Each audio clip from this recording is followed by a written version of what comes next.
कहानी शुरू होती है जब एक दिन मैं घर से गुस्से में बड़बड़ाते हुए निकल आया था और बस स्टैंड की तरफ बढ़ने लगा। मैं मन ही मन बड़बड़ा रहा था, पता नहीं कितने पैसे छुपा के रखे हैं, लेकिन मेरे लिए एक बाइक नहीं ले सकते। अब मैं यहाँ से चला जाऊँगा और तब तक वापस नहीं आऊँगा जब तक मैं खुद के पैसों से बाइक नहीं खरीद लेता। इतना सोच ही रहा था, तभी मेरे पैर में मुझे कुछ चुभने का एहसास हुआ। नीचे देखा तो समझ आया कि जल्दबाजी में पापा के जूते पहनाया था। उन जूतों में कील उभरी हुई थी जो मेरे पैर में बार बार घाव किए जा रही थी, लेकिन उस समय गुस्सा अधिक था तो मैं बड़बड़ाते हुए आगे बढ़ गया। एकाएक मुझे याद आया कि मैं पापा का पर्स भी साथ ले आया हूँ। मेरे खुराफाती दिमाग में एक ख्याल आया, क्यों ना आज पापा का पर्स चेक किया जाए, जिसे आज तक उन्होंने किसी को हाथ तक नहीं लगाने दिया था। पता नहीं कौन सा खजाना छुपा है इस पर्स में जो किसी को हाथ नहीं लगाने देते। जब मैंने पापा का वह पुराना पर्स खोलकर देखा तो उसमें पैसे तो नहीं मिले, लेकिन पैसों की जगह पर एक डायरी रखी हुई थी। तब मैंने सोचा, ओह, तो यहाँ खजाना छुपा रखा है।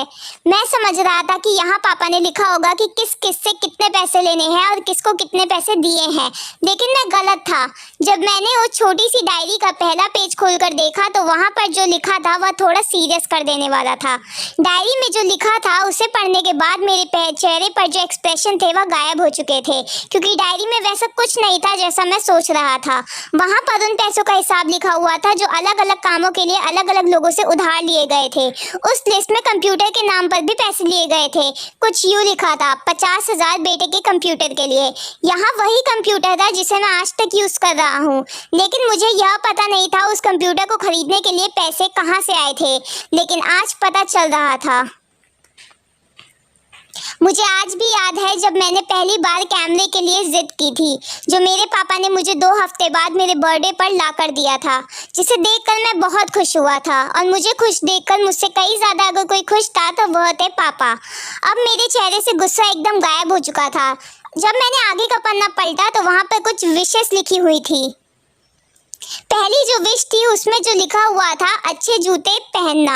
यह बात मेरी कुछ समझ नहीं आई। तभी मेरे पाँव अचानक सड़क पर भरे हुए पानी पर जा पड़ा। तभी मेरे पाँव में कुछ गीलापन होने का एहसास हुआ। जब मैंने जूता उतार कर देखा तो उसका तला टूटा हुआ था। यह देखकर मुझे डायरी में लिखी बात याद आ गई। तभी मुझे माँ पापा की कही बातें भी याद आ रही थी कि जैसे जब माँ कहा करती थी पापा से, अब तो जूते पुराने हो गए हैं, नए ले लीजिए, तो पापा अक्सर यह कहकर टाल दिया करते थे, जूते अभी और चलेंगे, अभी कुछ दिन पहले ही तो लिए थे। मुझे आज समझ में आ रहा था कि कितने दिन और चलेंगे। साथ ही साथ यह भी समझ में आ रहा था कि पापा अपना पर्स छुपाकर आखिर क्यों रखा करते थे।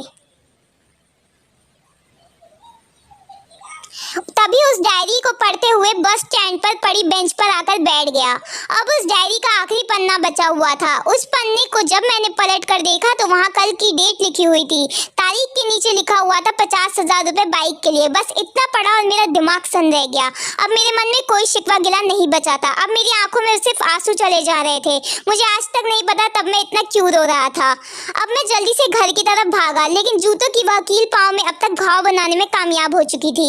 मैंने जूतों को रास्ते में ही निकालकर फेंक दिया और भागते लड़खड़ाते हुए घर जा पहुंचा, लेकिन पापा घर पर नहीं थे। मैं समझ गया वह कहाँ थे। मैं सीधा पास वाली बाइक एजेंसी की तरफ भागा। पता नहीं आज कहाँ से इतनी ताकत आ गई थी मुझमें कि मैं भागते हुए थक नहीं रहा था, वह भी बिना जूतों के नंगे पैर। जैसे तैसे मैं बाइक एजेंसी पर पहुंचा। पापा वही थे। मैंने पापा को दौड़कर गले लगा लिया और मेरी आंखों से आंसू रुकने का नाम नहीं ले रहे थे। पापा कुछ समझ नहीं पा रहे थे, आखिर हो क्या रहा है, मैं रो क्यों रहा हूँ। मैंने पापा से कहा, पापा आप मुझे मोटरसाइकिल मत लेकर दीजिए, आप अपने जूते ले लीजिए। अब आज से मैं जो भी करूँगा अपनी मेहनत से अपने बलबूते पर करूँगा। दोस्तों, बस इतनी थी सी ये मेरी कहानी।